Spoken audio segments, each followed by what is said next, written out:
Test, test, test. Yeah, we on. We on. So I just gotta, I exited out of it. Okay, don't exit out of it.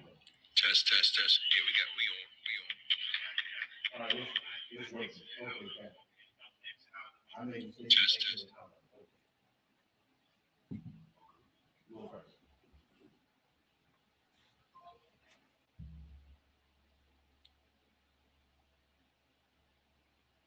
you go first. You minimize that, sir, and just pull the screen back up so we can see the comments. Yeah, that's what I did. Oh, let me put this back. Word. There you go. There you go.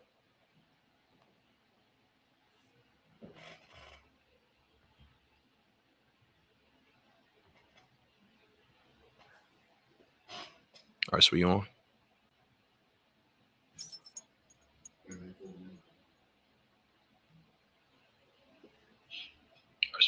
Yeah, we good. We good. All right, Israel. Shalom, shalom. Let's clap it up first. Let's clap it up for the Most High. You understand? Hey, shalom, Baltimore, Israel. You understand? We the ISUPK. You understand? ISUPK out of 1 West 125th Street, Harlem, New York, under commanding General Yohana. We've been bringing out this truth since 1969. You understand? I want to say, hey, shalom to all the brothers and sisters out there that's watching this broadcast. And if you could, we would appreciate if you would like and share this broadcast. You understand? Get this information out to all of Israel. You know what I mean? Because the quicker they hit, the quicker we get the hell up out of this captivity and this oppression from under these heathens, man. You understand? And today's class is brotherhood.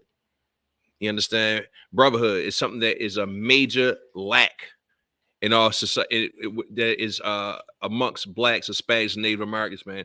We have no brotherhood. We don't understand what brotherhood is, the capabilities that it and the opportunities, the potential, and the spiritual aspect that brotherhood provides for us as a nation, man. Right. You understand? We walk around here willy-nilly as individuals. Why? Because our oppressor, the devil that the Bible speaks of, has taught us to do so, man. He taught us to follow in his footsteps. You understand? It taught us to take on his traits and his characteristics to survive in this wicked place, man. You understand? And all those characteristics, attributes, and traits that devil has. You understand that the devil the Bible speaks of has. We apply it to our own, man. You understand? We apply that pressure to our own people. You know what I mean? And in so many different ways that informs we do it. You know what I mean? We tax them on loans. You understand? We sleep with each other, women and brothers steal from one another. We hate on one another. Why? Because that's what the oppressor does, man. You understand? That's his claim to fame. You understand? He has to be a disgusting degenerate to sustain life in this world we living in, man. This society that we living in. He has to be a cruddy, grimy bastard to do it, man. Right. You understand? But that's not the protocol that the Lord laid out for his sons and daughters, man. For Israel, man. He didn't lay out. He laid out specific laws, statutes, and commandments. You understand? A protocol, a blueprint to follow. You understand? So we can be the rulers on this planet, man. And have these people that are over us, under us. But we choose to follow him, man. And what does that do in the end? What does that do in the end? You understand? It keeps us depleted, bombed out, grounded to powder, confused, dazed and confused, lackadaisical. You know what I mean? Accepting everything. You know what I mean? Allowing ourselves to be turned out with the philosophies from our enemies, man. And not accepting the fact that we do have enemies. Right. You understand? We look at it like, oh, that brother that looked just like me is my enemy. Ain't that right? Off the thumb. We look at that brother like, oh, his car is better than mine. Negro, y'all in the same damn boat. You understand? Right. Somebody look just like being on a slave ship. Somebody just got a looser shackle on their neck. Why his shackle on his neck looser? Nigga, don't matter. We all slaves. Right. You understand? And the quicker we understand that, the quicker we can learn how to combat the brainwashing, the witchcraft, Salaya, the brainwashing, the witchcraft, and the philosophies that these other nations teach us, man. Right. You think they teach us these things just for for nothing? They teach us these things so they know that if we follow them, we gonna stray away from our power, man. The Creator, Yahweh in the Hebrew, man. We gonna stray away from that. And what's the cause of that? Us being destroyed, man. And you can't tell me in this day and age that we don't see the things that are going on. Salagi, just a real quick run back. I went in the store before I came to class. Officer Mathon went in the store before I came to class, right? And the brother was complaining about how much eggs cost. He got a valid point. You understand? But he was complaining about it to where I could see the pain in the brother's face. You understand? But what's the cause of that? What's the cause of inflation? What's the cause of getting priced out of your neighborhoods, getting taxed out? You understand? New charges and new utility increases. What's the cause of that? What's the cause of that? It's a lack of brotherhood, man. Because that's not going to happen in the Asian community. It's not happening to so-called white people. It's not happening to these Salagi. It's not happening to our so-called oppressor. You know why? Because they just allowed 50,000 Ukrainians to come over here. And give it 2 to 3 to 5 years, Ukrainians are going to be all up in your business. Black man, Hispanic man, Native man. And when I say your business, I'm talking about your regular life.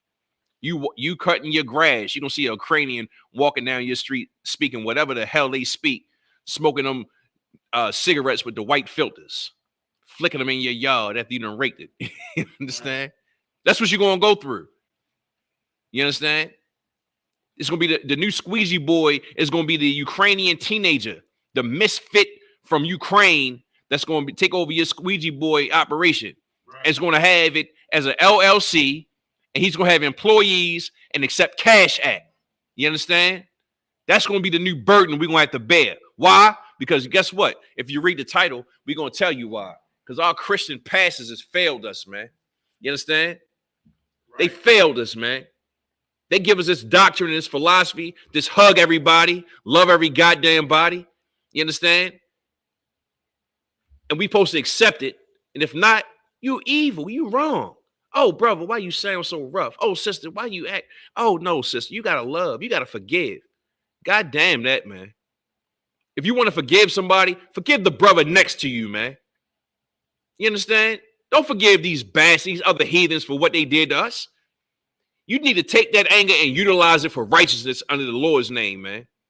You understand? And if you don't know how to do it, that's why we got doors in damn near every city.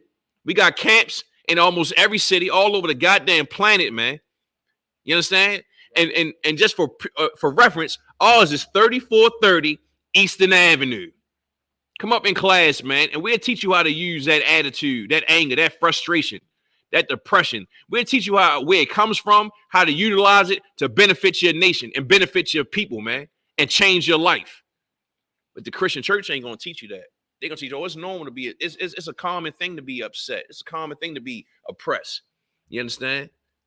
But when we allow these things to continue to happen, and we take the same actions, the same measures to try to combat the affliction, the oppression, we like dogs walking around chasing our tails, man, doing the same thing over and over again. And why do we do that? Because our Christian leaders tell us to, man.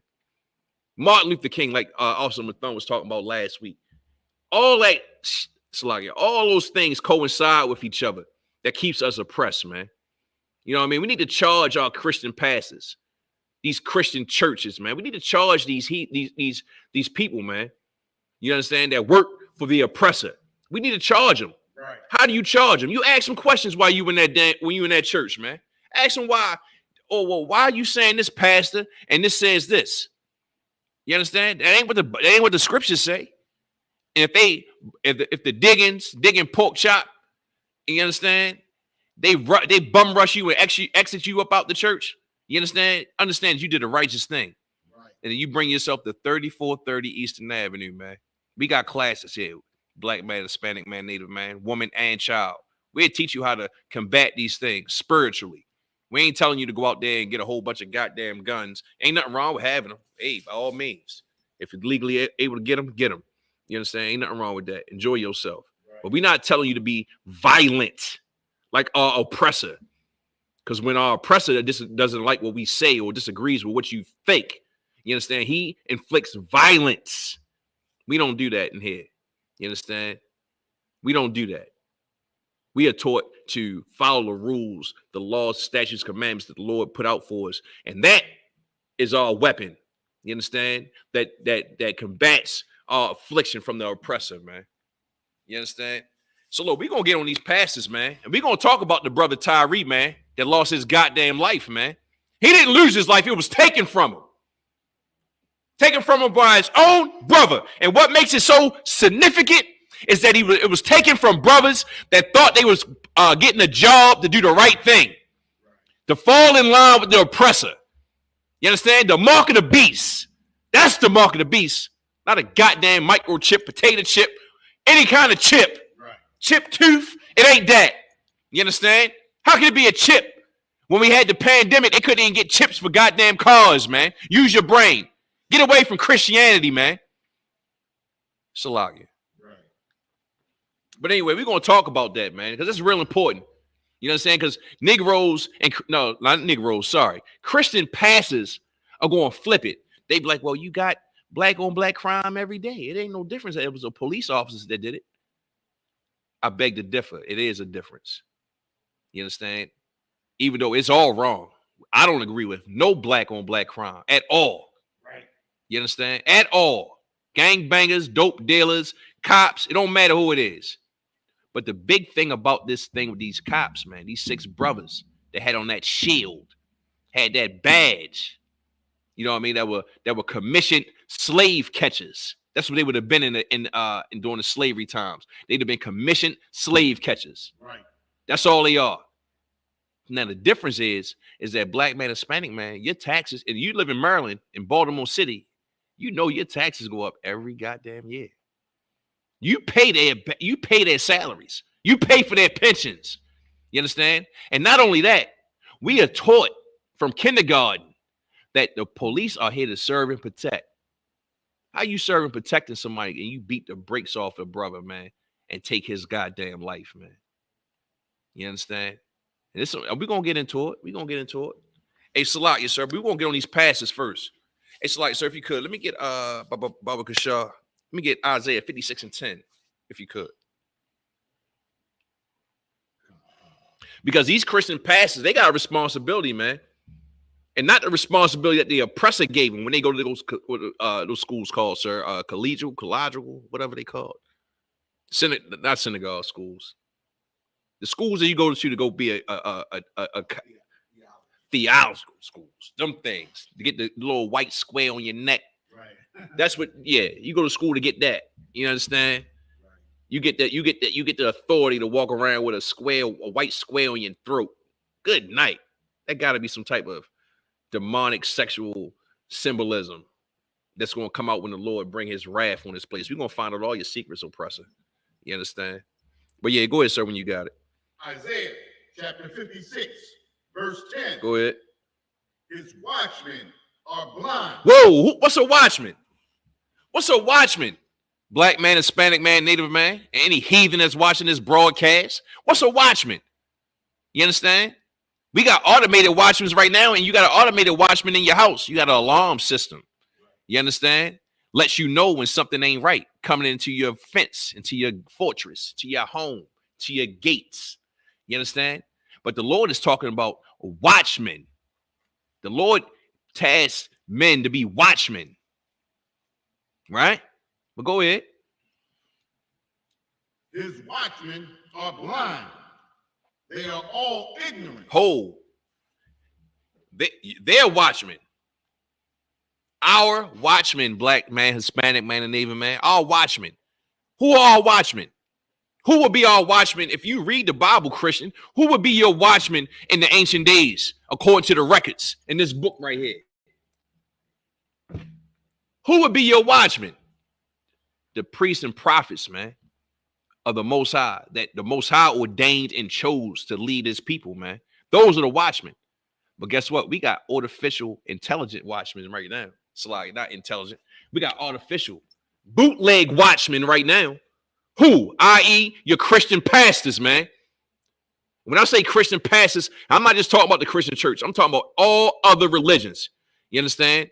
That blacks and Hispanics follow under these other nationalities. But Christianity, white supremacy, what it really is, right. You understand? That one, that's what we talking about today, because that's who's in charge of everything. You understand? We talking about that conglomerate. They dummies, man. They failed at the job. They weren't chosen by the Most High Power to be in that position. So the scriptures call them blind and ignorant. What's blind? Simple. It's one of your 5 senses. I mean, they don't see a damn thing, man. Walking around, don't see nothing. You know what I mean? It gotta be a. If you blind nowadays, Salakia, if you blind and you in the truth, just hear me out. If you blind, you gotta have a sense of bliss where you just can't see that. You just don't see it. You understand? You don't see the visual of the pain and the suffering of our blacks, Hispanics, and Native Americans on these corners, especially here in Baltimore, man. It's like it's a shame in every city. It's poverty in every city, but it's hard to look at, man. So you got to have a sense of bliss if you blind. But it's a spiritual one. This is on a spiritual note, so Salakia for that. And then what else he call them? Ignorant. Ooh-wee. Ignorant. Remember back in the day, you call somebody ignorant, boy, you ready to fight. You ready to fight. Ignorant. Especially you think you smart in school. Or you trying to read. They call you out in class to read, sir. And you stutter on a word, and your homeboys clown you at recess. You just ignorant. You don't know your words. You don't know your vocabulary words. You ready to scrap. You understand it? The scriptures call them the watchmen ignorant, man. Blind and ignorant. You know what I mean? To be chosen to be a watchman or be selected to be a watchman in the nation of Israel, it's an honor, man. It's an honor and it's a responsibility. And you take an oath to do it. So you don't have the luxury of being blind and ignorant, man. You have a responsibility to protect your nation. Right. And what do these bastards do, man? They chase tail of the so-called oppressor, man. They chase them, man. They hunt them down, nose deep in their hind parts, just so they can get a trinket or a sniffer master, man. I got a sniffer master, man. I got a trinket. Life is great. What a cone. What a sellout, man. What a soft person, man. Hey, go ahead, take Salakia, sir. I got to go hit that scripture. Take it from the top for me if you could, Baba Kashar. Isaiah chapter 56, verse 10. Go ahead. His watchmen are blind. Yup. Blind. Can't see a damn thing. Don't see what's coming. Don't see what's going. Go ahead. They are all ignorant. Ignorant. And they probably choose to be ignorant. It's probably easier just to be ignorant and blind, so you don't have to deal with the atrocities that your oppressor, your daddy, is doing to you, Christian pastors. Go ahead. They are all dumb dogs. Ooh-wee, dumb dogs. Hey, look, man. You can't tell me this ain't a Black, Hispanic, and Native American book, man. Because you can't call an oppressor a dumb dog. They probably won't even be mad, man. You can't call no black man no dumb dog, man. Something might happen to you, man. Especially if you're not in the truth. Something might go wrong. You know what I mean? Call them dumb dogs, man. What is dumb? What is dumb? So you can't say a dumb person is ignorant because they just told you what ignorant was already in that sentence. So dumb, meaning they can't make a goddamn noise. They mute. Even if they see or hear something or know something, they can't say nothing because they dumb. Dumb dogs, man. What's the point of a dumb dog? You got a soft dumb dog, man. He's not gonna let you know when somebody in your house, man. He gonna let somebody walk all up in their house. He might even let the bastard pet him, whoever broke in your house. Might let him pet him. Feel me? Won't bark. Go and show him where the safe at. You know what I'm saying? And just let anything happen to you, man. Just letting this guard down. That's what a dog is for, really. You know what I mean? Well, in this sense, anyway. It's not so much of a pet, but a dumb dog as a protector, a guard. Go ahead, sir. Salaki. They cannot bark. They cannot bark. We just said it, man. They can't bark. They can't sound the alarm, sir. Also, Mathon, what's the point of getting a King Corso and that dummy don't bark, man? He don't do nothing. He won't bite him. He won't come scratch the door, let you know somebody in the house. He don't do nothing. He just sit there and roll over and get pet. That's what our Christian pastors do, man. They see now. Check it out. A lot of them see the pain, especially the old school reverends and pastors. Man, they see the troubles. They see the dilemma that blacks and Hispanics are going through. They see it. You know what I mean? But like a dumb dog, man, they see the criminal coming in, and they just roll over and get their belly scratched, man. Right. So what do I mean by getting just rolling over, getting your belly scratched? So-called oppressor come to the church. Hey, man, you need to talk about abortion, man. We need to get these abortion rates up, man. I see a lot of pregnant sisters up in the school. Right. Oh, well, black love and all that. Whatever the hell they say. Sound like soft girls. They get scratched on the belly. What's that? A new Bentley, new Rolls Royce, new coupe, new jewelry, couple dollars for the building fund. You understand? Go ahead. You got something, sir? Hey, did we finish that one? No. Let's finish that. We can bring that out too. Come on, sir. But that's what they do. Oh, Sly. Go ahead, sir. Sly. I'm going to start from the top. Come on. Isaiah 56:10. His watchmen are blind. They are all ignorant. All ignorant. Go ahead. They are all dumb dogs. That's right. They cannot bark. Right. Sleeping, lying down, loving to slumber. Look at that. Sleeping, lying down, loving to slumber. Got it on. Got it. Look. Get along. Get along. Go along. Get along to go along. Right. When in Rome. You know what I'm saying? That's what these Christian pastors do, man. Because you know why? They want to get paid. They want to get paid. They don't want to be with you, Negro. Yeah, you come to their church, you bust your bank, bust open that pocketbook, peel that wallet back, pop that rubber band on that bankroll you got in your pocket and put it in his. That's all he want. He don't want to be around you Negroes, man. He want to be with Master, rolling around, laughing at his jokes, getting the scraps from his damn table, man. He wants it. That's what he want. We're going to follow this up. Let me get Ecclesiastes 7:7, sir. Slide. Go ahead. Oh, come on. You got some more? Yeah, go ahead. Slide, yes, sir. Isaiah 56:11. Go ahead. Yea, they are greedy dogs. Slide. Hold that. Greedy. What was the bastard name in New York? I forgot his name. He faked his own robbery at church. Faked the robbery at church for an insurance claim. God damn. What a diabolical, greedy beast, man. You just like your father, the devil, man. Black man, Hispanic man, look, check this out.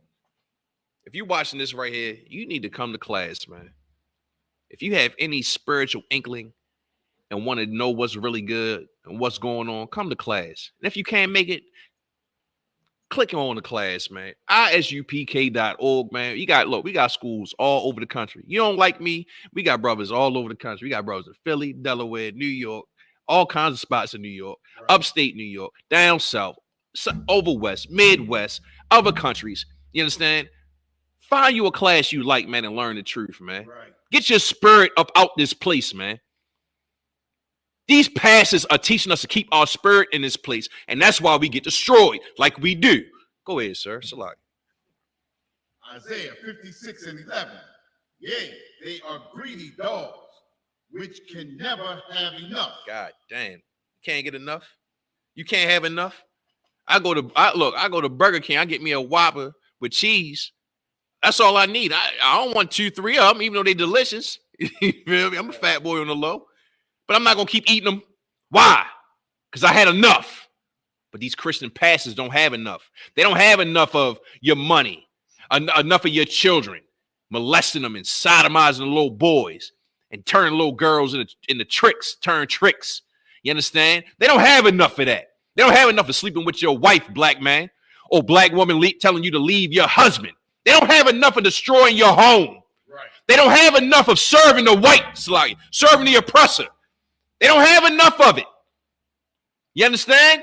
They greedy dogs. Go ahead. And they are shepherds that cannot understand. Can't understand a damn thing.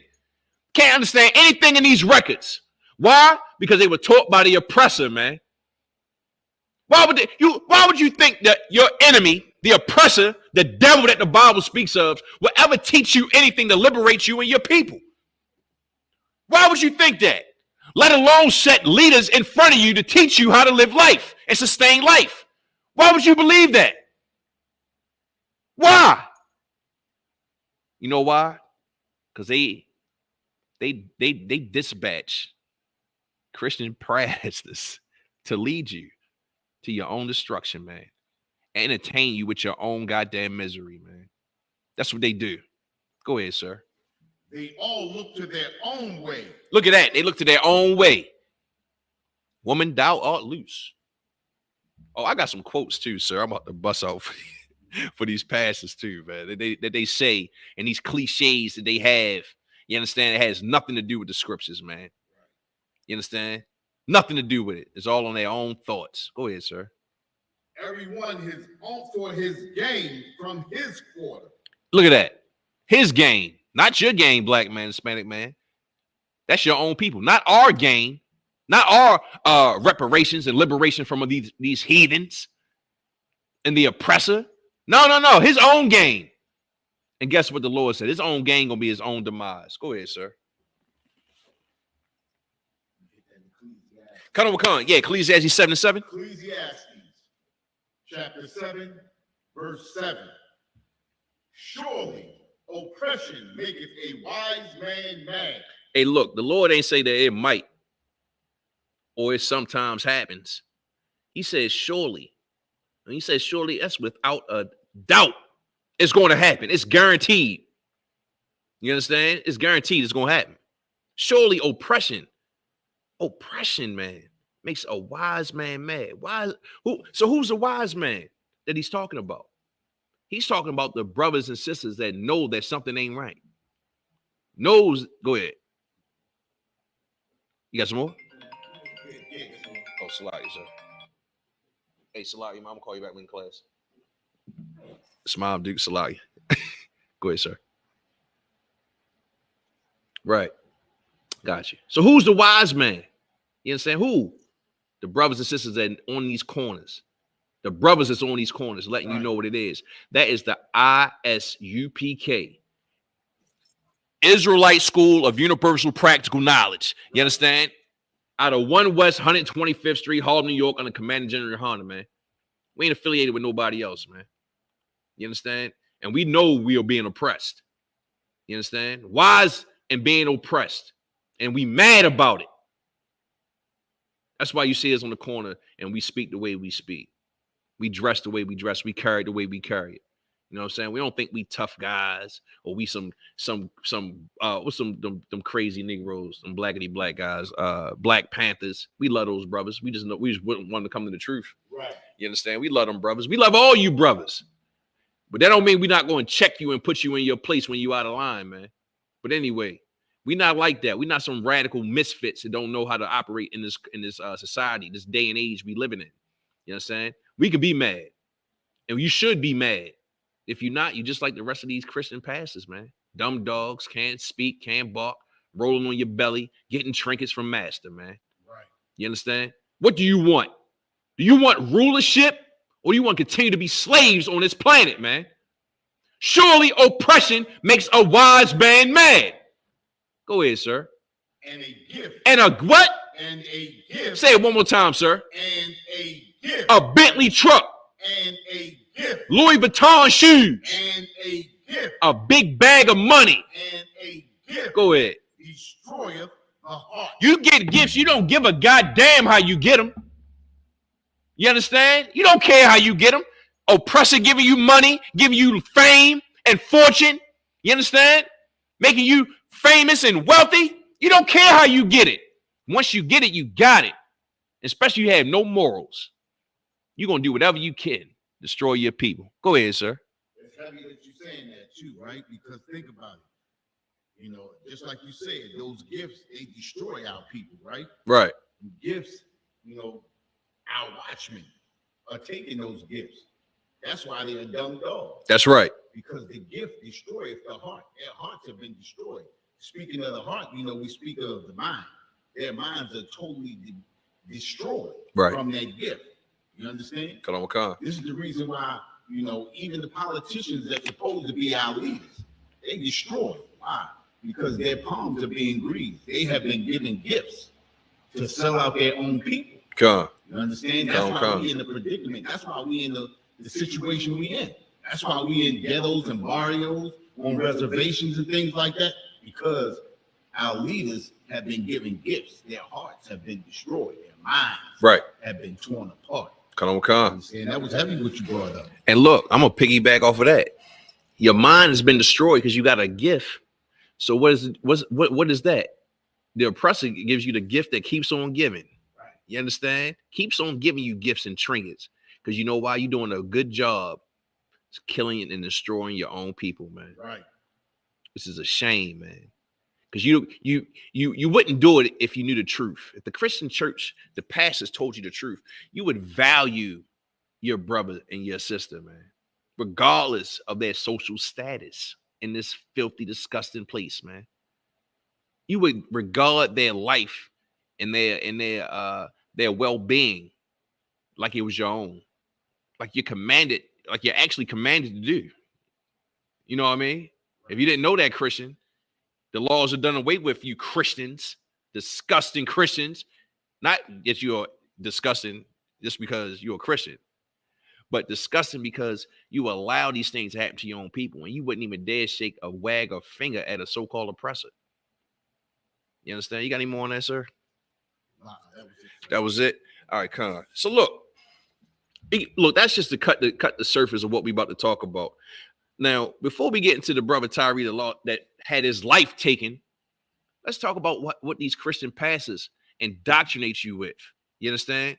How they subliminally indoctrinate you to think like an oppressor without you knowing it, making you think that you're doing the right thing. You know what I'm saying? And making you feel like, oh, everything is all right. Love every goddamn thing. You understand?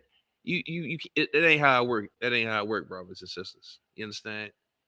It's not how it works. The Lord created this place. You understand? The Lord is a man of war. So if the Lord is a man of war, who do you go to war with? You go to war with your friends. You go to war with your lovers. You go to war with your opposition, man. You understand? And we need to understand that. And we got to understand that the Christian church and all these other religions are in conjunction with our enemy, man. If they like it or not, if they believe it or not, what they're teaching us, how they're telling us to live our lives, what they're telling us to believe in, what they're telling us to follow, the cultures, the customs and cultures that they tell us to keep, the philosophies that they tell us to believe in and understand and convert to, those are in opposition with the Lord. So look, let's check this out. We're going to talk, look, the word subliminal, I wrote this down. The word subliminal, right, of a stimulus is a definition of it from Webster Dictionary. Of a stimulus or mental process below the threshold of sensation or conscience. Below the threshold, so you don't even feel it. You don't see it. You don't question it. You just hear it. It just seeps in, right? Perceived by or affecting someone's mind without their being aware of it. Look, you got to think, look, Esau is a cunning hunter, man. You understand? He ain't just bad on the, those shows, the Animal Kingdom, when he out there hunting buffaloes and all kinds of manner of wild animals that could easily trample him and put him to death. No. He's a cunning hunter, and he is cunning where he can, and how you say it? He can infiltrate your mind, your thinking process. Say it again, sir. Manipulate, subliminally manipulate you, and you don't even know about it. Hence the word subliminal. You understand? So look, this bastard TD Jakes, man. TD Jakes is one of the most famous, sought after Negro pastors, man. Got a mega church, big money, big movies, book deals, fame, fortune. Who knows whatever stuff he's into. Nothing really came out on him because he's a good old Negro. You understand? But his stuff comes out on these other pastors we're going to talk about. But these are some of the quotes that I get, and I'm sure some of y'all get on y'all goddamn news feed every day on Facebook, Instagram. These things just pop up because you got other Christians on your feed that just post them because they make them feel good before they go to work in the morning. So we We all conditioned to look at our phones. So you scroll and you just look like, God damn, what? You know what I mean? You being an ISUPK soldier, a warrior, a priest, and a prophet, you just see the fluff in it. You just see the sissiness in it. You know what I mean? And even you sisters, you see how soft it is. You know what I mean? Sisters in the school, they wouldn't dare come near none of you big head Christians, man. They like roughnecks, you understand? So here's one of the quotes. TD Jake quotes. And I'm gonna go back and I'm going to this is going to coincide with the scriptures I'm gonna bring out that combat these bull crap scriptures. I mean, these bull crap quotes that came from these own people minds, man. All right, so when people walk away from you, let them go. Your destiny is never tied to anyone who leaves you, and it doesn't mean that they are bad people. It just means that they're past. It's like their part, and your story is over. Now, if that's not some individual selfishness, man. Right. Individual selfishness. And scriptures tell you to go and talk to a brother or sister if you have a quarrel, man. You got a beef with them. You go talk to them about it. You fix it. And if you can't fix it, just talk to them. You go to counsel. It's steps and procedures on how to deal with those type of things, man. But the Christian church tell you, oh, just cut them off. Their time in your life is over. So what you mean to tell me I'm supposed to cut my mother and my father off? You understand? Because we got a disagreement. Just let them go. Let them die off. Don't ever help them. Their time in my life is over. You understand? No, I'm gonna tell you what the Lord said to do. Hey, sir, if you could, let me get Matthews 5:22, Barbara Shaw. You understand? Because the Lord laid out a blueprint on how we're supposed to handle these things, man. And the Christian church goes all the way against it. Why? Because it's for their personal gain. It's for his personal gain. We just read it, how they greedy dogs. Whenever you got it, sir. Come. Matthew chapter 5, verse 22. Go ahead.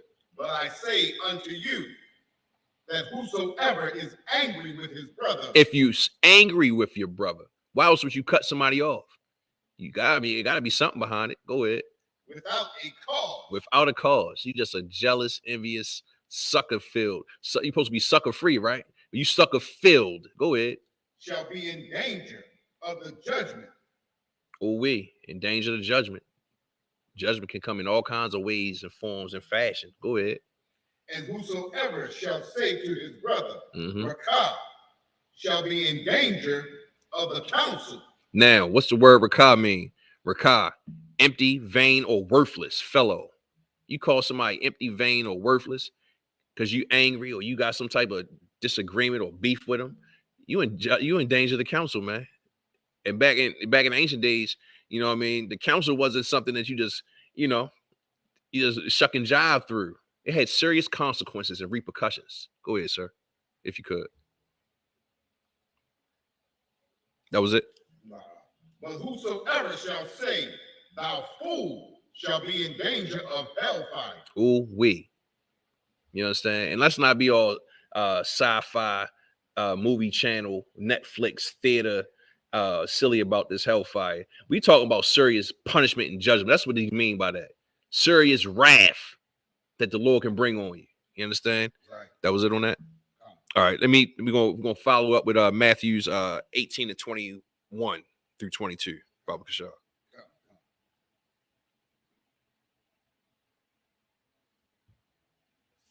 Because we gotta understand that brotherhood is more important than being a big hat or a big name in a damn church, man.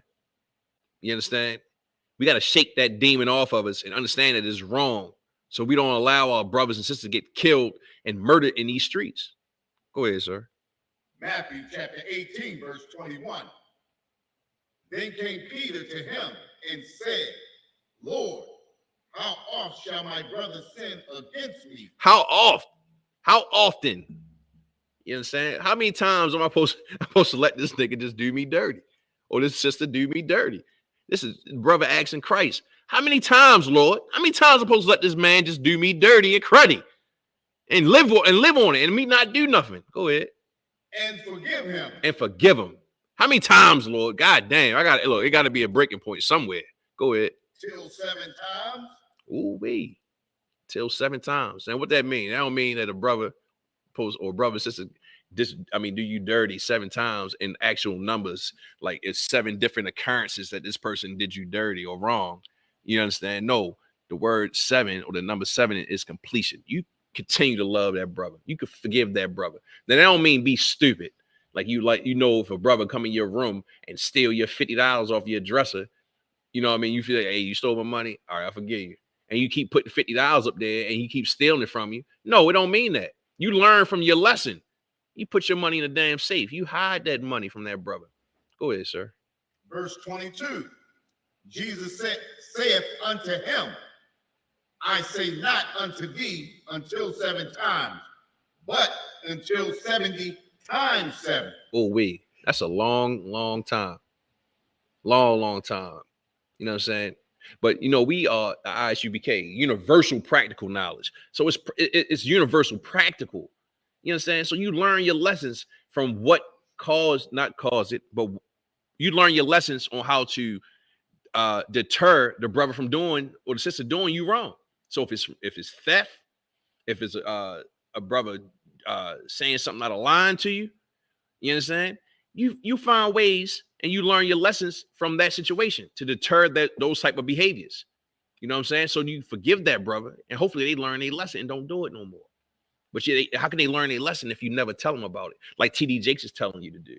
Telling you just cut them off and they out of your life. That season is past and all that garbage. Go ahead, sir. That was it? All right, Con. So look, that's one of them. I got a whole bunch of them, sir, but I'm gonna make it short because we ain't got that much time. All right, here go another one. This is a good one.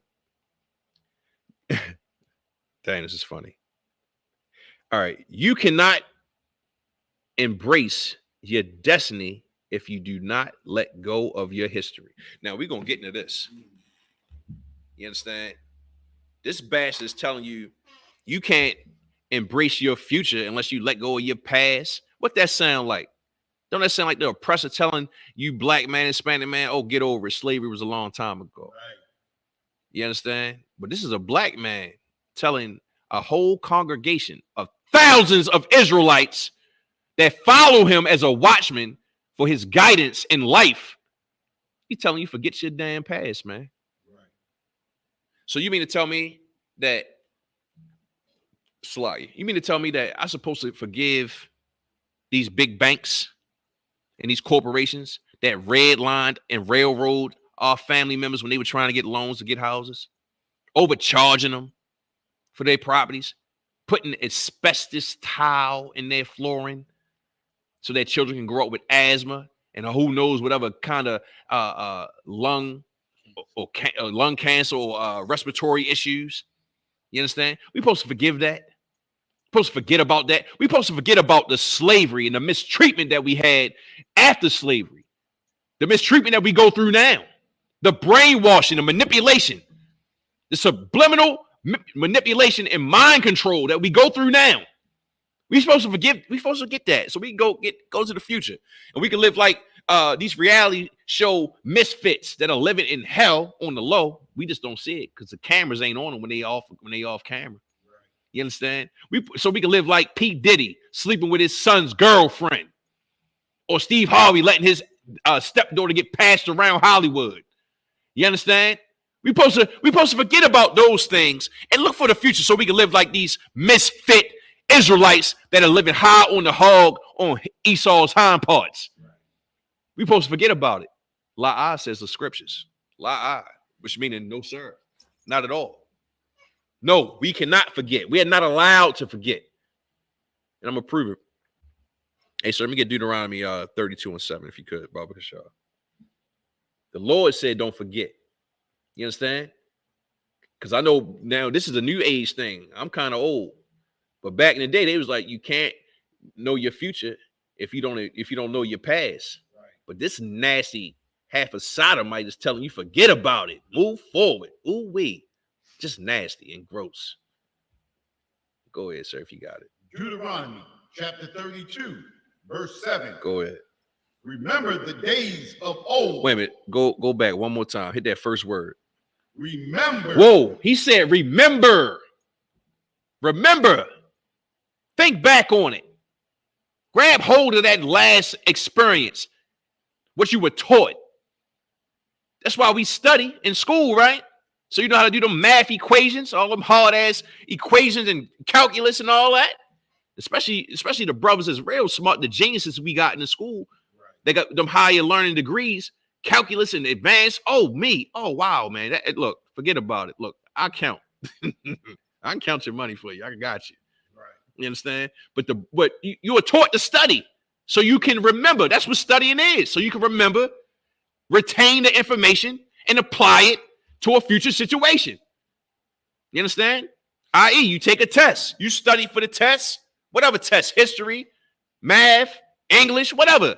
You studied. You retain that information, i.e., take the test. You remember it so you can apply it to the test so you can pass, so you can get a good grade. Right? Go ahead, sir. Remember the days of old. Remember the days of old. Black man, Hispanic man, you owe it to your family to remember the days of old. You're a black man, got children, a wife, and a family. You are required to remember the days of old. You are to remember those days of old. Everything that you experienced that made you feel some type of way that you felt it was unfair and unjust, you remember those days. You remember the days when you talked to your grandfather, your elders in your family, told you about how they walked 10 to 15 miles a day to go to goddamn school, man, and sit in a dust hut with fire ants biting at their feet, with holes in their shoes, in the wintertime in the snow, with combat boots with no socks and no heat in the school. Remember them teachers that were educated, didn't get paid for it. Remember how the brothers were taken out of their houses and put back into slavery because they were looking for work. Remember when Jim Crow was going on, when you walked down the street because you wanted to be segregated with these bastards, you had to put your head in a damn bucket when you laughed or smiled. You understand? Remember those days are old. Right. Go ahead. Consider the years of many generations. Consider the years of many generations. We in 2023. We got a whole bunch of years to consider, black man, Hispanic man. Right. And not just being here in America, but based off of these scriptures.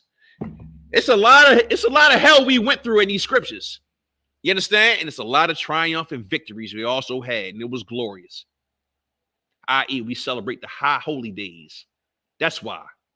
Passover coming up. Ooh, we're going to celebrate that. Because we're remembering the days of old. Because we're required to. You understand? You got to remember these things. You forget about it. You're like, oh, we could be like Martin Luther King and love everybody. Get you a white slogger. Get you an oppressor, date, bed wench. Right. You understand? Because she's popular. Because Becky with the good hair is popular. You understand? You can do all that. Get that. You understand? You sisters, you can go out and get you an oppressor, a slave catcher, and have him as your hubby, your boyfriend, boy toy, your prince in shining white armor. You can do all that when you forget the days are old. But guess what? The Lord said don't do it. So if you say you love the Lord and you believe in the Bible and you believe in Jesus and you follow, you don't remember the days are old, you are a goddamn liar, man, and you hate God. Go ahead, sir. Ask thy father, and he will shew thee. Ask your father, man. I.e., ask your elders. You know what I mean? Ask the brothers and sisters that got some age on them and got some sense, that's sober-minded, that can tell you what's really going on, can tell you what happened to them when they were growing up and had to work in tobacco fields and cotton fields. Well, tobacco was more recent than cotton. Not saying cotton ain't got no big play in it, but my generation, they worked in them tobacco fields in Southern Maryland, man. You understand? They was proud too. Ooh, hey, sir. I had a cousin. He was 13. I think Leon is 7 years older than me. So you do the math. He was 14. I was 7. He coming back. He had these slick ass Patrick Ewing sneakers he had bought. I said, Dad, you got money? Yeah, working on tobacco fields. Yeah, I'm like, you know what I mean? He told me how much he got paid.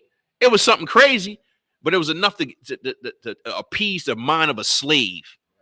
So he can go buy some goddamn sneakers, sir. You understand? He ain't know no better. You understand? Because you know why? We were taught to forget the days are old. Right.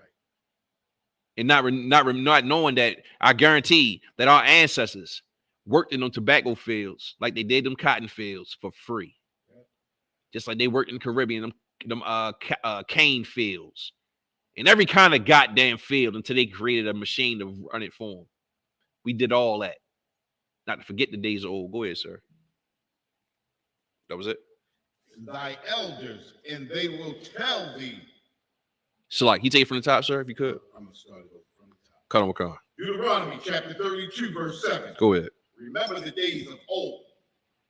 Consider the years of many generations. Right. Ask thy fathers, and he will shew thee. Uh-huh. Thy elders, and they will tell thee. That's it. Verse 8. Yeah, go ahead. Hit verse 8, Bob Kashaw. Verse 8. When the Most High divided the nations. So you can drop it. You can drop it. You can drop it. You can drop it. Salagi. But the gist of it is not to forget what the hell happened to us, man. Right. You know what I'm saying? And the reason we forget it is because of our Christian pastors and the fact that we just want to survive. You know what I mean? We just want to survive. We don't want to fight.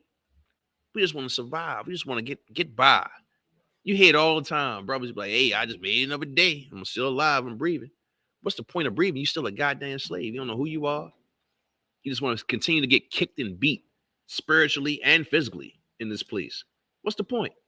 All right, I got one more, sir. One more. Then we'll get into this. This brother that got his life took by these Christian churches, man. One more. No, that's too much. That's too long. I don't want to read that. Bang, bang, bang. You want me to do it? All right, Con. Look, this is the super crook, Creflo Dollar. Now, the word Creflo, the name Creflo, that is not his real name. Creflo is abbreviated. Did you know that? He abbreviated it, and it's so wicked, sir. Create a cash flow of dollars. That's what it's for. He took the word create and flow. You know what I mean? And came up with Creflo. So it's create a flow of dollars. That's that's his name. That ain't his real name. Creflo ain't no real name. He created that name and he made it. It's pretty much he abbreviated 2 words. What's that? Go ahead, get down, sir. Go ahead.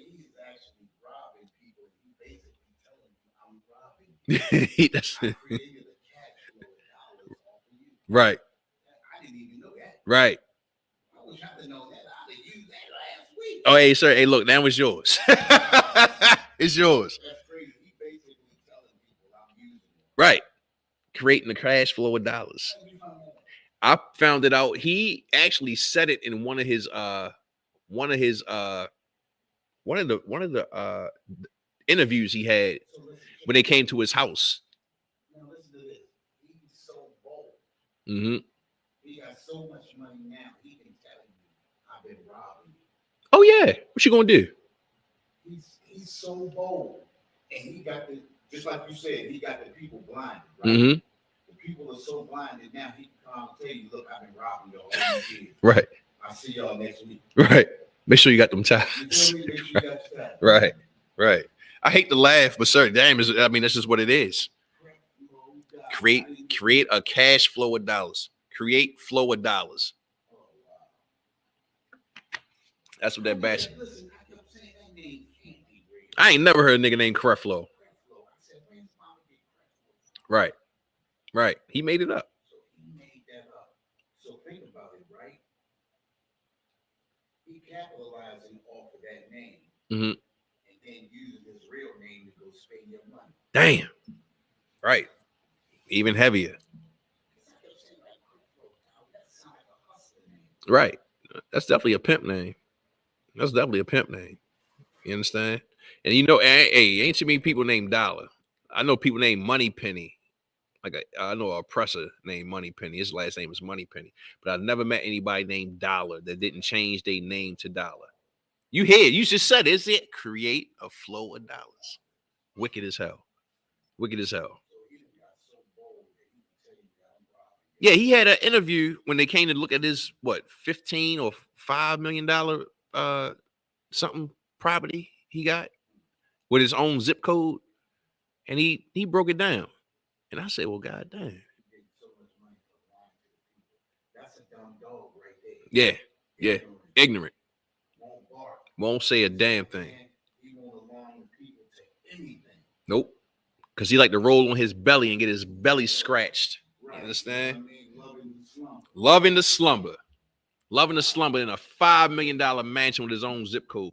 That's crazy. You understand? All right. So let me see. We're gonna bust him down real quick. Did we read it?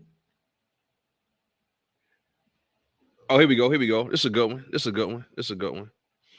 Whenever you whenever you speak negatively, you create a conflict between the good and the bad seed in your heart. Like, so when do you speak negative, Creflo Dollar? You understand? You speak negative all day when you con people out of their money. You understand?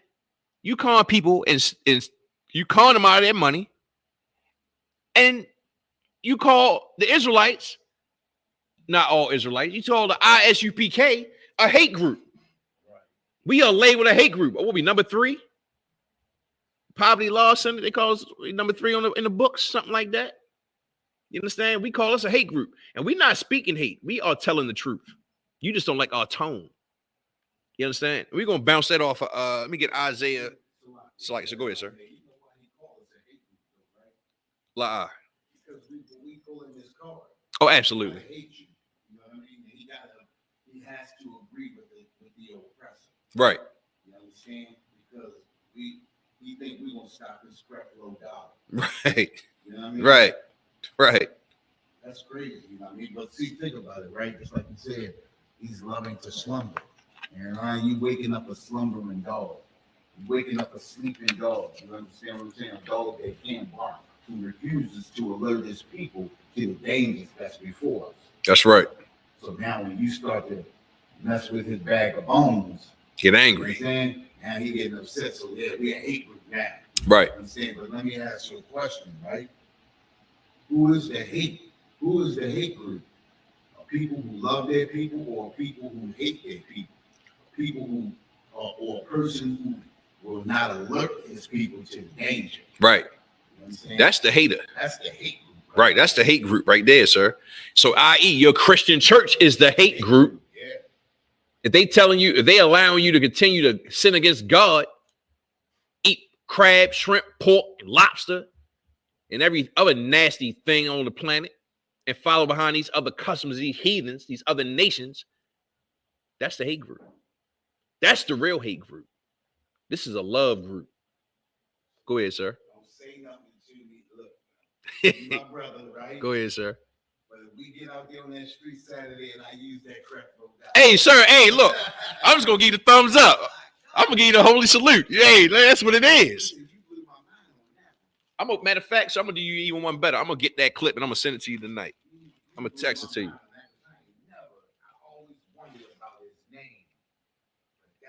And he said it real smooth too, and you had to catch it. And I wouldn't have caught it if I wasn't in the ISUPK under Commander General Yohana. You understand? I would not have caught that because he said it so smooth. I said, "What that nigga say?" I said, well, I went back. That's how he put it out. Basically telling you, this is how I make my money by lying to you. Right. Plain. That's plain, sir. He basically said it. That's incredible. And then he still got a congregation. Oh, yeah, they still go. And you know his congregation had to see that interview. Oh, absolutely. Everybody like, when you see, you know your pastor gonna be on TV, you watch that. But did they catch it though? Listen, they're blind. Right. You understand? When you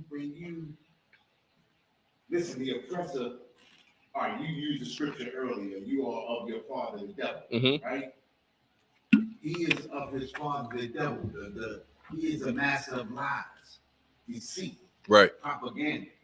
So he can make you think this is a good cause, a worthy cause, when the whole time he's just using you and stealing and robbing. Right. You understand what I'm saying? So the propaganda is heavy, just like you said. being in the ISUPK, we see those things, we hear those things, we catch that. Right. But think about it, right? His congregation are unaware. Right. Because he put them to sleep a long time ago. You know what I mean? Mm-hmm. And then he can come out and say, look, I'm robbing y'all. Come on back in. I'm going to pass the plate around. Everybody happy. Play a good song. Just like you said, we put people to sleep with that music. Right. That music is powerful. Understand? Then you really put them in a trance when you start singing those sweet words. The Bible tells us our people want to hear sweet words. Right. Calm. Understand? We want to hear something that's soothing to the soul. Right. Something to make us comfortable. Mm-hmm. Something to make us happy when we go home. We don't want to hear the truth. We'd rather hear lies. Right. That was happening. Hey, Most High in Christ. Clap it up for that. God damn. Yeah. You just blew my mind. Hey, Most High in Christ. Bring that out, man, because people need to know. I got you. I want to share it now. You know what I'm saying? But let me read that quote one more time, just so everybody can get back to it. This is one of Creflo Dollar's Create a Flow of Dollars quote. He says, whenever you speak negatively, you create a conflict between the good and the bad seed in your heart. All right. So he's saying that if you speak negatively, like they claim that the ISUPK speaks negatively, when we come out and tell the truth, right, no matter how hard it is to comprehend and how bad it sounds, it's the goddamn truth. Right. We were slaves. We are slaves. Our daughters and our sons get molested in church. Our children were used as alligator bait. Our culture, our language was stripped from us. We suffer from over 100 something year reign of identity theft. Right. You understand? We go through all this. We are taught to hate one another and compete with one another. You understand? We go through all these tribulations and traumas, and we speak on it. We just told to shut up and dribble. Right.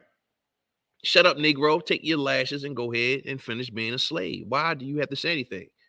You got to ride on the front seat of the bus with us. You got to sit in our restaurants. Shit, we even give you a couple of our sons and daughters, so you can have your sexual lustful desires. We give you a couple of them, let you have that. Have some beige babies, let you have all that. You understand? Ain't nothing wrong with being beige, but you know what happens if you you slog. You get what I'm saying? But that's what it is. So let me get Slug, if you could, sir. Let me get Isaiah 58:1. And the reason we speak the way we speak, or we are told to do it.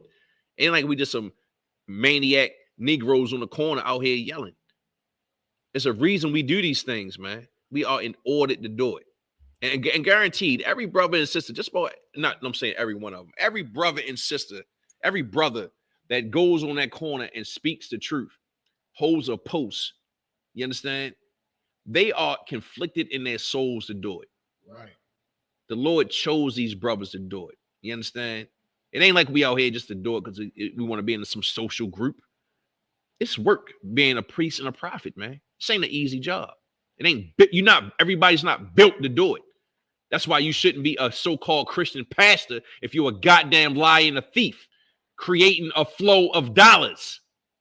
You and your buddy TD Jakes. Go ahead, sir. If you could. Isaiah chapter 58, verse 1. Go ahead. Cry aloud. Go say what?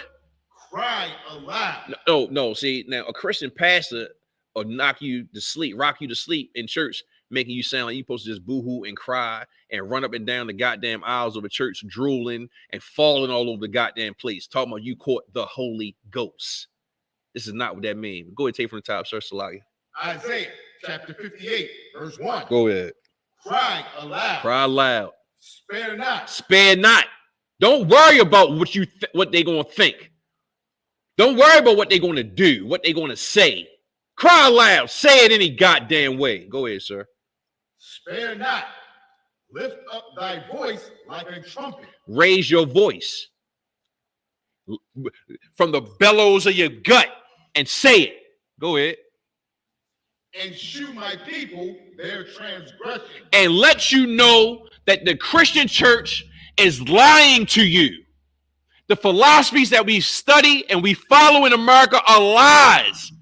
They are a detriment to our community, our country. It's like to our nation, man. Right. We gotta let you know. We gotta tell you.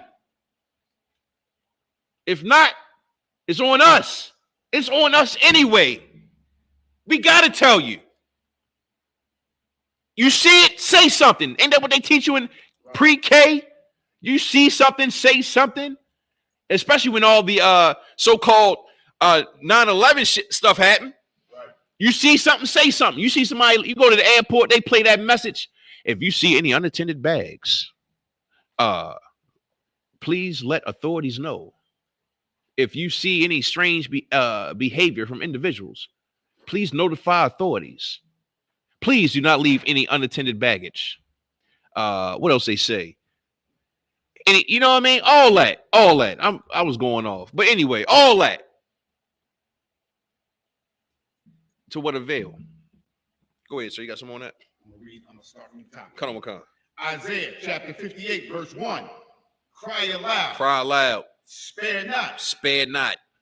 Lift up thy voice like a trumpet. Say it loud. And shew my people their transgression. And show his people, not everybody, his people. Why? Because they can't transgress, because the law wasn't given to them. The law was given to you, black man, Hispanic man, Native man.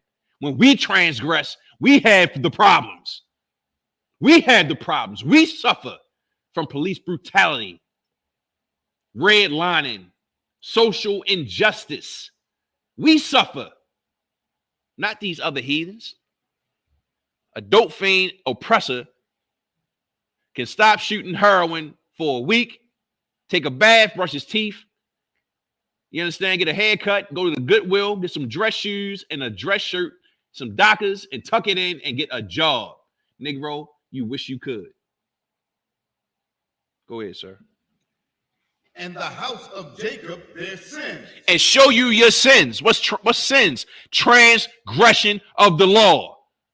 But you wouldn't know that because low dollars create a flow of dollars wouldn't teach you that. You know why? Because he would not be creating a flow of dollars. He wouldn't create a flow of dollars if he told you the truth.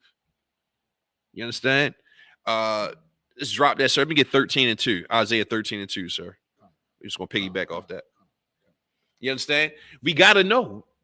We say these things to let you know. So that crap, that quote he had speaking negatively is in your heart is gonna make you have a bad day and ruin your life. That's crap, man. Telling you lies and rubbing your head when you're wrong is gonna ruin your life. And it's been doing it. You've been ruining your life the whole time. You celebrate Christmas, Thanksgiving, and every goddamn holidays that come around the calendar. What's next? Valentine's Day. You're gonna celebrate loving your so-called spouse and give her a so-called heart, which is an upside down hind parts. You understand? And you don't even know about that. You understand? But you're going to go celebrate that and show her love on February. What's that? 10th, 8th? I don't know. Whatever day it is, supposed to be day. You're going to celebrate that and show your love to your spouse. Why can't you show love every goddamn day? You understand? Why don't you show a love every day? Why? Are you going to show a love because the oppressor told you to do it? Your daddy told you to do it? That's the only time you're going to love your woman or love your son or love your husband, daughter, your loved ones, your kindred according to the flesh. That's the only time you're going to love them, when the oppressor tell you to do it. Go ahead, sir, if you got it. Isaiah chapter 13, verse 2. Go ahead. Lift ye up a banner upon the high mountain. Look, the Lord said, lift up a banner upon the high mountain. What's the high mountain? The society, the rulership that we live under right now. The Lord told his prophets to lift up the banner. What's the banner? The statutes and commandments that the Lord gave us, man. Lift it up. Let the people know. Not that we don't care. Well, Salaki, back up. We want our people to hear the truth. Right. You understand? So we lift up that banner and we tell blacks, Hispanics, and Native Americans, you are the greatest people on the planet Earth. Why? Because you were chosen by the Most High Power, Yahweh in the Hebrew. God. You were chosen by the Creator to be those chosen people. You understand? So we lift up that banner and we come out and tell you. And so by being chosen, you got obligations, rules to follow. You understand? And if you don't do it, we continue to be beat down by police that look just like you. We got to bring it out. Go ahead, sir. exalt the voice unto them. Say it loud. Remember that saying, I'm black and I'm proud? But forget about the blackity black. I'm Israel and I'm proud. So say it loud. Go ahead. Shake the hand. Shake the hand. Chastise. Go ahead. That they may go into the gates of the nobles. That they may go into the gates of the nobles. So all you high, mighty, big-head Negroes that's up under your oppressor, that got some clout and some power, over that basically got power over you, and you use it to brainwash and manipulate us subliminally. He said, go into the gates of the noble. There's always told us to go in the gates of the noble. What's that mean? Go out and tell right in the middle of everything. Where everybody at. All you high-powered blackity blacks and you high-powered so-called oppressors in the other nations. Go out and tell you too. Hear it. Go ahead. Yeah, bring out 3 too, sir. Salakia. Isaiah chapter 13, verse 3. I have commanded my sanctified one. He commanded us to do it. We ain't got a choice. Go ahead. I have also called my mighty ones for my anger. You can drop that. But you get the gist of it, man. Speaking negatively is not what you hear us telling you. You know what I mean? And I apologize if I offended you for yelling. I do be yelling a little bit. But it ain't because I'm trying to scare you. It's because I want the point to get across, and the Lord told us to do it. He said cry loud. You know what I'm saying? And once you get the truth, you're going to cry loud anyway because you want brothers and sisters to hear it. Especially if you're serious about it and you love your nation, man. Now we're going to talk about these brothers, man, that took this brother life, man. Took this brother life. Why? Because they want to appease. Let's bring it back.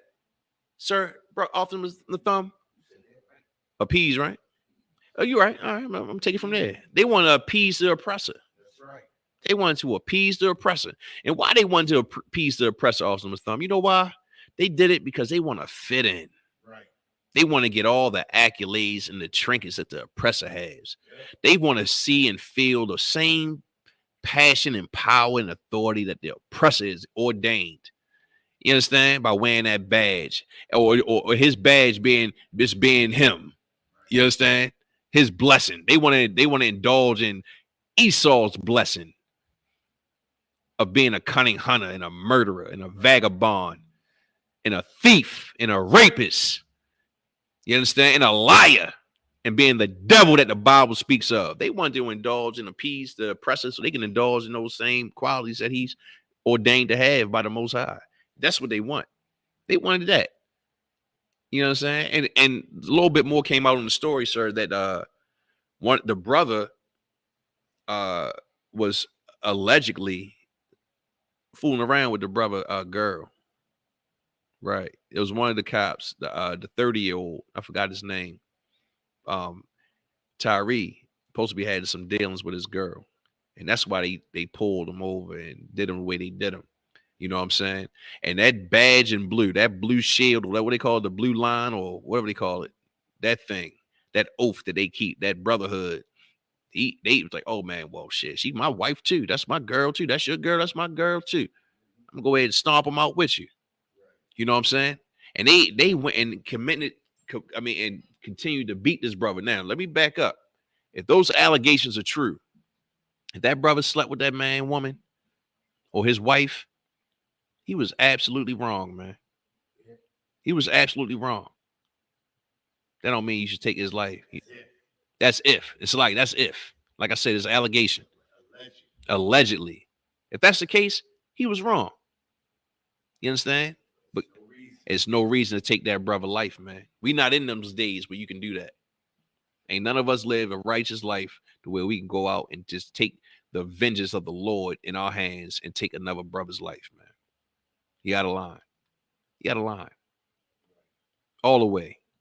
You understand? But then again, the other brothers was also wrong. Because you know why they did it? Because their Christian pastors told them, just like Creflo Dollar did, or T.D. Jakes told them, you don't have to make amends with a brother, sister. They just out of your life. You don't got to fix the problem. But that's contrary to what the Bible tell you in Matthew 5 and 22. In 18 and 21 and 22. You You know, Matthew's 18 and 21 and 22. They tell you to fix the problem, man. You understand? You could have found out if you found out that brother was sleeping with your wife. You could have fixed that. But you know what? You know what you couldn't have. You can't. You know why? Because you're not in the ISUPK. Go ahead. That's right. That's right. And at the end of the day, think about it, right? If that allegedly is true, right? Mm-hmm. Who loses? Everybody. Yeah, no, except for the woman, the wicked woman. Oh, Colin McCon, yeah. Because think about it. Your husband goes to jail, your boyfriend dead, and now you going out there to suck another rod. Yeah, you free. You know what I mean? You free to hold on. She going out there to destroy another man. You know right. Right. It's a wicked word, and this is the reason why we try and get our brothers and sisters to turn, come back to these scriptures, get up in this ISUPK, so we can be renewed. Right. So we can be reborn. This is what reborn means, to turn away from our oppressor and come back to these laws, statutes, and commandments that the Most High gave us.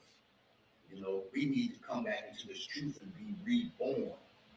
You understand? And show love. This is the reason why we're doing this in this brotherhood class. Because we're trying to teach our brothers and sisters brotherhood. That's right. Earlier, brotherhood is also synonymous with sisterhood. Right. We're trying to bring our sisters back to the truth too, because we all destroyed. We destroyed as a nation. That's right. I mean, and to the point to where we don't even regard our own lives. You understand? Like, now you got to think. Body cameras came out in what, 2008?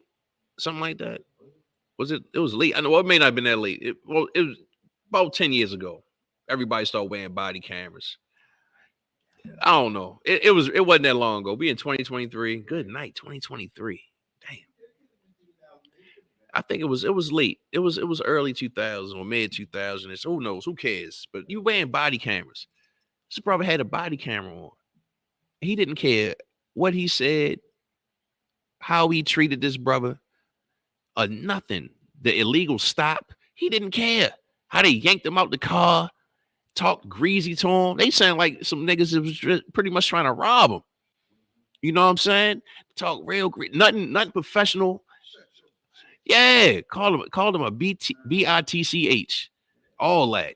And the dude was like, "Oh goddamn, I'm all right. Hey, I'm trying to. Hey, what you need? Hey, give me your arm and break this. You know what I mean? These cats like they done studied all kinds of jujitsu and Krav Maga. You know what I'm saying? Go ahead, sir.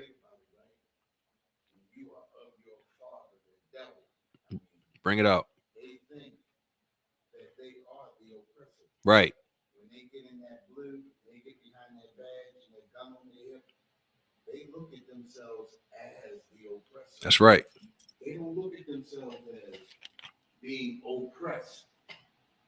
They look at themselves as being the oppressor. Now we know the oppressor has done way far worse. Right. Right? But the oppressor has always been backed by the oppressor. That's right. Regardless of the situation. Now these brothers are looking now and understanding that we were never the oppressor. We were never in control. Right. We were being controlled. That's right. And now they have been dropped. They have been cast off. That's right. You understand? Right. Now they're looking at how they have destroyed their own lives. That's right. You understand? You don't get no lawyers from, what do they call that? What's that? Fraternal order police? Oh, yeah, that's a rat. You don't get no lawyers from them. They ain't helping them. No, that's a rat. That's a rat. At the end of the day, you are Negroes. Right. Now you Negroes see how it, and the thing about it, this is what's going to happen. Instead of that federal prison, we're going to put them in regular prison. Everybody will know when they come up in here. Yep. You understand? Yep. You're right. You don't go to, you're not getting that privilege of going to federal prison, getting conjugal visits, being able to eat what you want. Nah. You go to the regular jail. Damn. And think about all the brothers who's going to meet them there. They locked up. They got fired immediately. Yeah. They got fired, sir. They didn't get what's it called? Leave with pay. They ain't get none of that. No, sir. Chopped them. No pensions. Nothing. Nothing. All that jump out boy shit. It's all the way over, and rightfully so. You understand? Because like you just said, sir, like they were pretty much subcontractors to the oppressor, man. You're a subcontractor, black man, Hispanic man, Native woman. Right. I mean, it's like black man, Hispanic man, Native man, woman. You understand? Because I done seen them female cops out there too. You are a subcontractor to the oppressor, man, and his slave catching force. Right. You subcontracted to that. You understand? You're not a legit member of that FOP or that society, man. You playing yourself. You think you can do what they do and get away with it. You understand? That's why they got clipped so fast. Hey, nigga, look, hey. No, go ahead, sir. You tell now people stop believing that you are American. That's right. You understand? Think about it, right? The same thing with them is what we believe here, that we are American, that we are citizens. You understand? And a citizen doesn't have to fight for civil rights because that's natural. If you're a citizen of any country, you have civil rights naturally. Chinese people come over here, 6 Chinese people get hurt, they automatically got an Asian hate law. Right. We've been getting killed for over 450 years and still fighting for civil rights. Right. That should let you know something. And this is how destroyed we are. The propaganda has totally blinded us. You understand? We come in thinking we're going to live the American dream, when in actuality, we are living the American dream. It's just that when we wake up, we experience the American nightmare. That's right. That's right. Everybody else that comes into this country experiences the American reality. We get to experience the American reality. We get to experience that American nightmare. That's exactly what it is, sir, because the whole idea that we can commit crimes and get away with it is a joke, man. It is, definitely. It don't matter if you on the law side or if you on the other side, the criminal side. You gonna get jammed up. Something's gonna happen. And that's proof in the pudding right there. 6 brothers beat the brakes and took a brother life, man, and got caught on camera and got away with it. They had a whole trial for the George Floyd joint. Had a whole trial. That devil was on. He ain't go to jail for like almost a year, right? Over a year. What was the white man? The oppressor name. There you go. It was like a year, right? They had that trial. He ain't go to prison. He in prison now, but I'm saying they ain't get a verdict for like almost a year. But he ain't get a verdict. We ain't have a verdict for like a year. You understand? Look, they clipped these brothers. They in jail. I mean, it's unfortunate, but they got with them quick. Negro, you cannot bring that type of heat to the oppressor. They like, hey, look, man, we got too much gun. We got too many incidents right now from some Negroes to do something like that. I know it's a Negro on Negro crime, but you got to do the time. Yeah, absolutely. Yeah. Yeah. 5 of them. We're gonna take swift action. Yeah. I'm gonna hire my nephew, my son-in-law. My son-in-law. He part of the he'll be a good oppressor. I'm get him on the force, right up under me. Make him lieutenant. You understand? Like we gotta look, black man, Hispanic man. We gotta understand that we are not a part of this place. You understand? Taking on the traditions, the morals, and the ways and philosophies of this place is going to keep you continuously in the position that we're in. You understand? And if you think that you're going to get a new job or education that's going to help change your life or better your circumstances, it can only if the Lord is on your side. Right. That's it. The Lord ain't with you. And how do you know if the Lord with you? If you only way he's with you, if you following the laws, statutes, commandments, man. And you're not going to get that in your Christian church. You got to get it here. It's an order to get it here. And hurry up. Hurry up. You understand? Because days are getting shorter. I know damn sure today I woke up around like 4 and it was like 4 that quick. You know what I'm saying? So you gotta pay attention to the times that we living in. You understand? The Lord ain't playing with us. He's ready to make things happen just like we want things to happen, just like how we pray every Sabbath service, man. Sabbath service. I got a lisp. Every Sabbath service. We ask the Lord to hurry up and get us up out of here, man. Send the plagues. You understand? Get with all our enemies. Take them down so that we can thrive on the planet like we're supposed to. Shake loose the chains and the shackles up off our minds and up off our people so we can come together and know that we are not each other's enemy. We have a common enemy. You understand? We got to shake all that philosophy off of us, man. But you're not going to do it on Sunday under create a cash flow of dollars or TD Jakes. They're not going to teach you that. They're going to teach you to continue to be selfish, greedy pigs, man, and hate your brother and love the oppressor and worship him and do whatever he does and whatever he says to get along in this place. And guess what? Millions of our people do it every day, and it don't effing work, man. It don't work. It does not work. The few that you see that so-called made it or thrive, man, I guarantee they sold something or gave up something or ignored something to get in that position. They did something, man. They might ignore the racist comments at the lunch room, the break room. You know what I'm saying? A brother might ignore the sexual passes or gestures that an oppressor might make at his wife at a job function. You understand? He gonna ignore that to keep that job. You understand? He might ignore how all of a sudden his son became extra effeminate going to that private school that he made so much money to send him to. He might ignore that. You understand? But look, man, we got requirements. Continue to ignore the truth. Continue to be passive. To continue to be stubborn and stiff neck. Let's get there, sir. What was that? It's a lie. A stiff neck people. Stiff neck people? Yeah, kind of. Let me see. I forgot.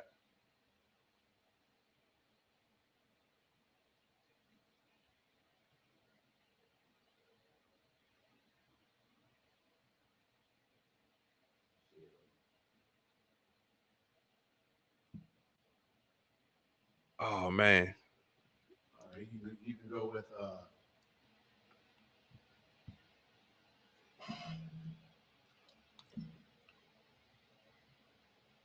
whatever you got, we can bust it out. Exodus 32:9.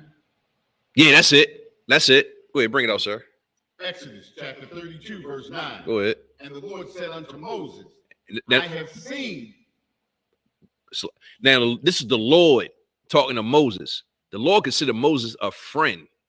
Imagine that. Imagine that clout and how high and mighty Moses felt during that time. Like, damn, I'm cool with the creator of all things. Go ahead, sir. And the Lord said unto Moses, I have seen this people. He's seen it. He's seen us. He knows us. That's what it means. I mean, he knows how we act. He understands our behaviors. Go ahead. And behold, it is a stiff-necked people. Hey, look, man, this is a Negro book. How many times you heard he's a hard-head little boy? I know I got slapped beside the head by my aunts and uncles plenty of times when I was little. You hard-head, stiff-neck. Go sit down somewhere. Get on now. Sit down somewhere. Go to bed. Hard-head, stiff-neck little boy. Go ahead, sir. Yeah, please. Take it from the top. I got in your way. Okay, Exodus chapter 32, verse 9. Go ahead, sir. And the Lord said unto Moses, I have seen this people, and behold, it is a stiff-necked people. We are hard-headed and stiff-necked. The Lord said it, but he still chose us. You understand? Stiff-necked people, man. You continue to look at the prophets of the Lord on these broadcasts and on the corners on Saturdays when we bring it out the truth with our camps, our street speakings. You understand? And look at us like we crazy and all that, but we really trying to save your life. You are stiff-necked. You understand? You come up against us and try to battle us with your Christian philosophies, and we cut you down.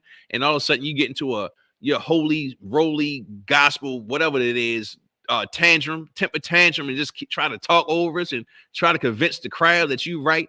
You a stiff-necked bastard, man. And you need to learn your place, man, and fall in line, man, for the Lord to do something to you, man. You understand? We don't want nothing to happen to our people. We get tired of seeing our people get destroyed. Even the ones that that get on our nerves, man, they come against us. We want the Lord to change your life. We want the Lord to do something to make you see and understand that we're telling you the truth. Not to the benefit of us saying that we right and we proud to be right. No, because we want you to wake up so you can wake up another brother. And that brother can wake up 2, 3, 4, 5 more brothers and sisters. So all of a sudden now the Lord got the people he need to bring back, to let Christ come back into this place and get us up out of here, man. You understand? Sad to say, the way the scriptures put it, it's a numbers game, man. We got to get these numbers up. Right. So if you're watching this, get these likes up, share this broadcast, man. You understand? It's important. It's detrimental. Even if you don't believe it, share it anyway. Somebody else might like it and might want to call in and debate it. And we all for that. You understand? That's what we here for. We are about warfare, spiritual warfare. What's that spiritual warfare? Taking on a burden and the challenge of waking up our brothers and sisters. Right. Is that right, sir? That's right. That's what we do here. You understand? How we look? We get on time? All right, bet.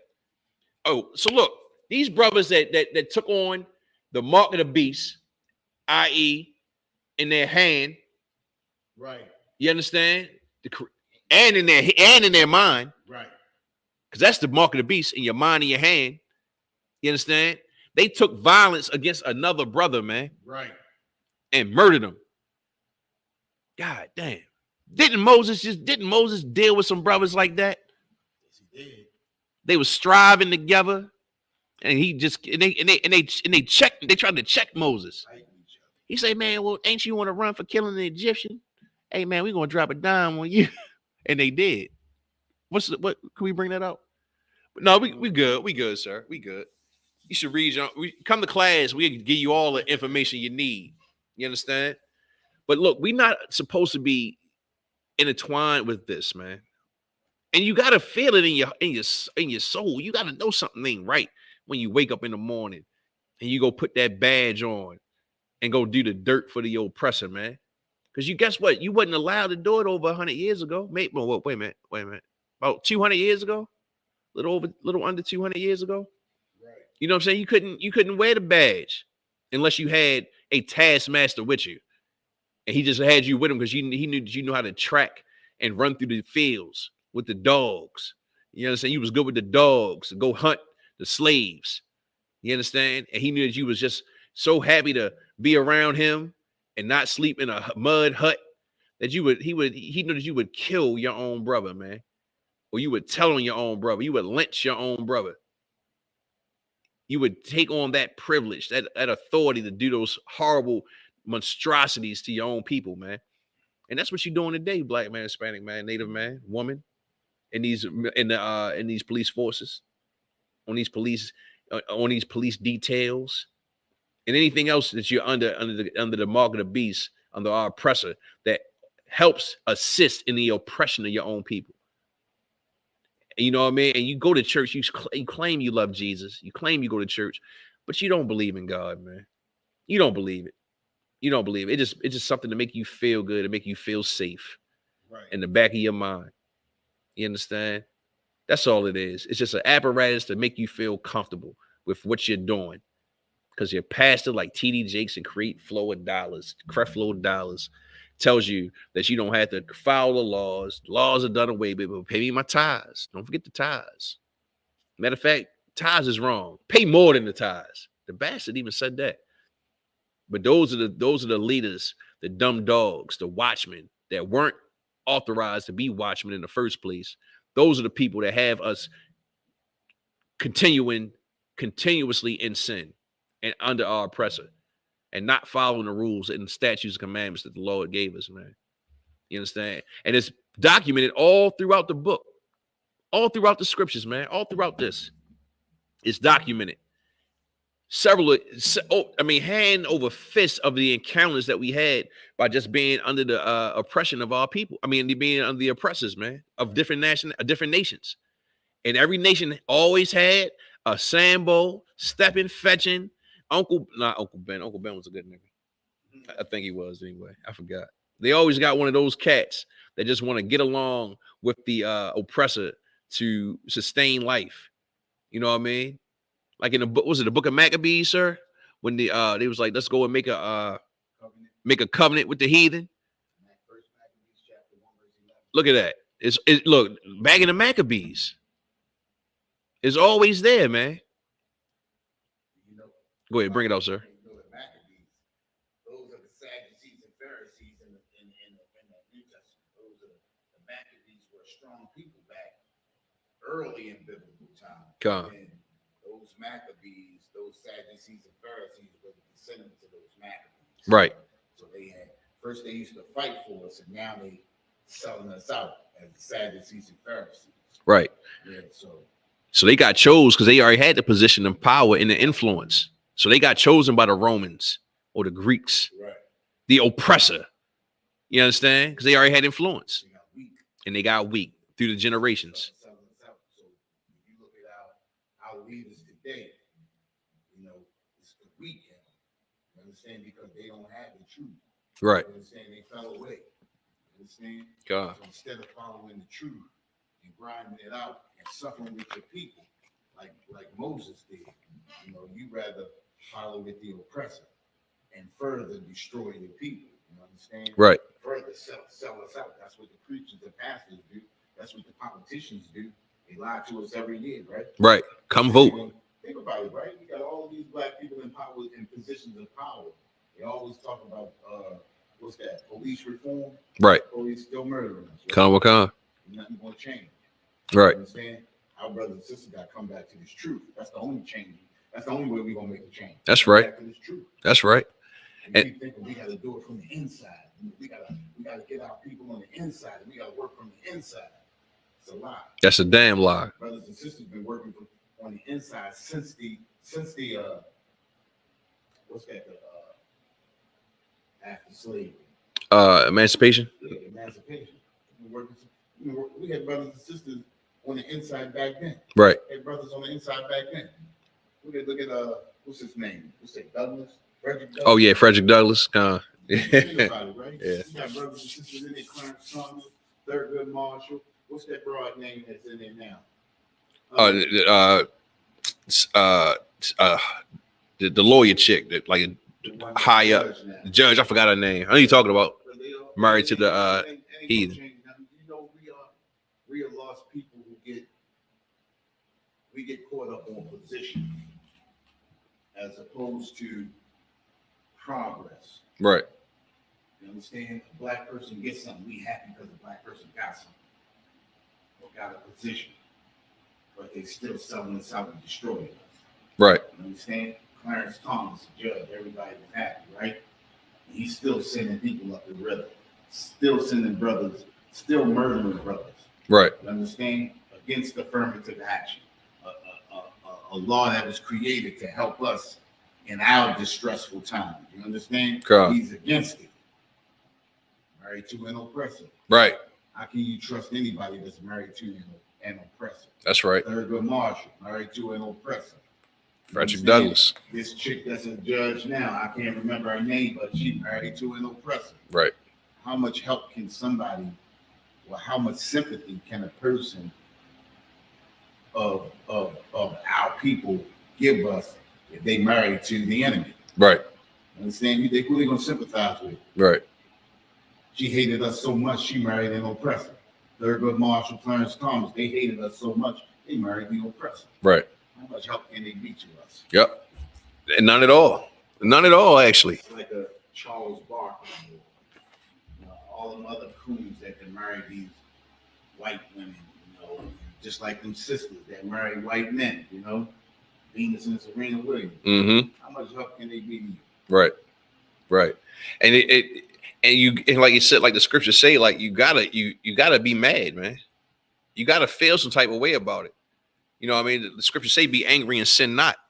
So you should feel a certain type of way when you see your brothers and your sisters going outside of their race to find peace and tranquility, man. So, because if they can find peace and tranquility without you, where does that leave you? Where does that leave us as a nation?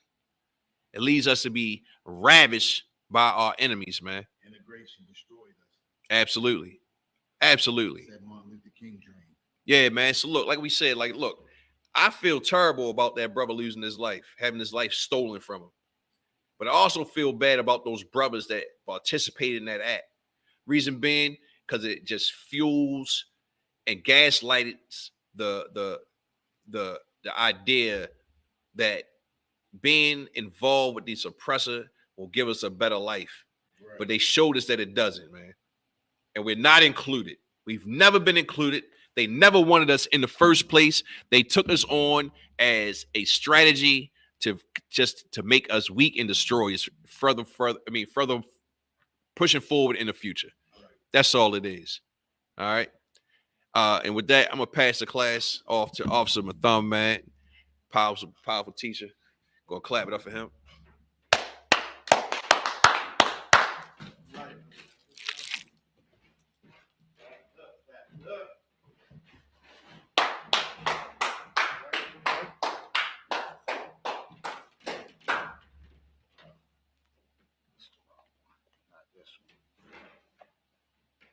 Let me grab the other one.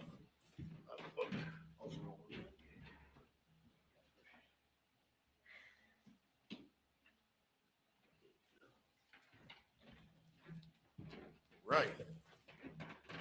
Let's give that priest a powerful hand.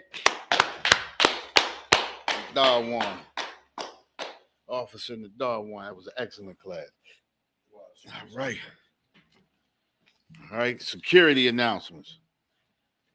We're the ISUPK out of 1 West 125th Street, Harlem, New York, under Commanding General Yohana. New rules for brothers and sisters. When a new brother or sister comes into the school, they are off limits for 6 months. They are to be saluted only. They're here to shed themselves of the world. After 6 months, if a brother or sister has an interest in a particular person, he or she must get permission from the head to speak to a brother or sister. There's another 6 months in which the brother or sister will court each other. After this 6-month period, the brother or sister will get permission from the head to marry. Tithes, which is a commandment. You can find this in Numbers 18:21 and Malachi 3:8-10. Means tenth in the Hebrew and is pronounced ma'ashra. It's a tenth of every penny of any increase the Lord gives you, give to the Treasury Department or the teacher, priest fund. A free will offering for the priest, not mandatory. Whatsoever amount you would like to give, up and coming Holy Convocation. You know, we got the Passover coming, which is April the 1st. A lot of brothers and sisters going to be down there that Wednesday before, which would be probably, I think it's the 28th. You know, a lot of people going to be going from Wednesday to Wednesday. You can come, just be there on the 1st for the Passover and experience that you'll never forget. It's going to be in Raleigh, North Carolina. You know, you got to come there, be square. You understand? All right, remind Akim and Aquathium to check in on social media such as ISUPK.com, Facebook, Twitter, YouTube, and so on for ISUPK events and materials. If a brother wants to be a trooper in the school, then he is to start wearing all black, which includes black boots, shirts, pants, headband, or scarf. And with that, we're going to give one courtesy salute to the teacher, men of Israel, Imagine Shabbat, Imagine, Barak, Yahweh Shimi Shabarakatah. How about Shimmy Yad Mata, class dismissed. Right.